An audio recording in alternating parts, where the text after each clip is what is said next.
करो अपना भाई, तुम्हारे चक्कर में खराब होगा।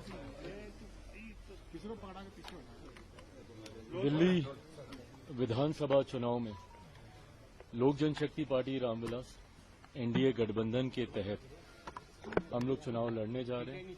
कल भारतीय जनता पार्टी की तरफ से औपचारिक ये जानकारी साझा की गई थी कि देवली की सीट लोक जनशक्ति पार्टी रामविलास को दी गई है।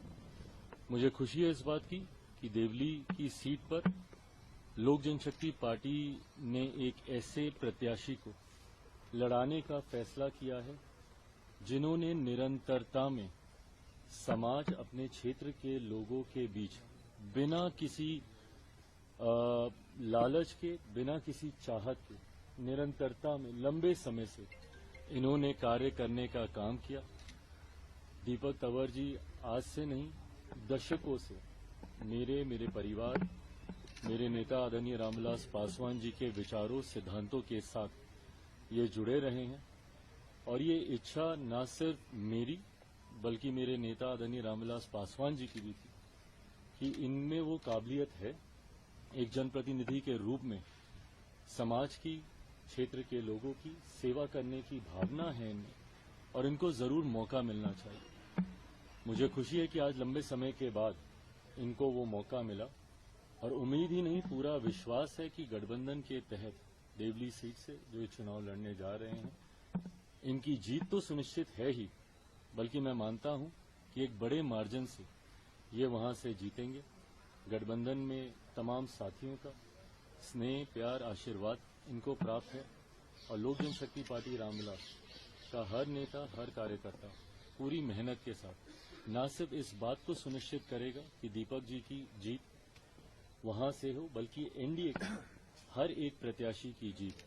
मैं ये मानता हूं कि जिस तरीके से मौजूदा सरकार के खिलाफ लोगों में आक्रोश है, पूर्व मुख्यमंत्री केजरीवाल जी की नीतियों से, उनके झूठे वादों से जिस तरीके से दिल्ली की जनता लगभग पिछले एक दशक से परेशान है, इस बार दिल्ली की जनता ने मन बना लिया है बदलाव का।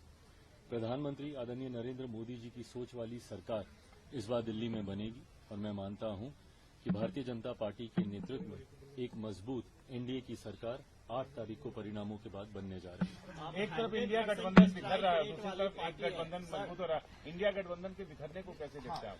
भाई, इंडिया अलायंस तो अब रहा ही नहीं ना। उन्हीं के ही नेताओं ने औपचारिक घोषणा कर दी, कई घटक दलों ने भी यहां तक बोल दिया कि भाई लोकसभा तक ही ये अलायंस था और दिल्ली मुझे लगता है एक गठबंधन कैसे पूरी तरीके से बिखर सकता है उसका जीता जागता उदाहरण है। जहां आम आदमी पार्टी, कांग्रेस, ये सारे प्रमुख दल इंडिया अलायंस को मजबूती देने के लिए एक साथ आए थे, आज एक दूसरे के सामने लड़ रहे हैं और उसमें बाकी के जो बचे हुए घटक दल हैं, कोई इसका साथ दे रहा है, कोई इसका साथ दे रहा है। तो ये एकता तो इंडिया अलायंस में कभी थी ही नहीं, क्योंकि महत्वाकांक्षी नेताओं का, महत्वाकांक्षी दलों का ये गठबंधन था। ऐसे में एनडीए का स्वरूप निरंतरता में और मजबूत होता जा रहा है। झारखंड में भी आपने देखा, हम लोगों ने मिलकर वहां पे चुनाव लड़ने का काम किया। दिल्ली में भी जनता दल यूनाइटेड हो, भारतीय जनता पार्टी हो, लोक जनशक्ति पार्टी रामविलास हो, मिलकर हम लोग चुनाव लड़ रहे हैं और मैं मानता हूं कि जिस तरीके से हरियाणा के परिणाम रहे, महाराष्ट्र के परिणाम रहे, उसी तरीके से एक लैंडस्लाइड विक्ट्री की ओर एनडीए और भारतीय जनता पार्टी बढ़ रही है।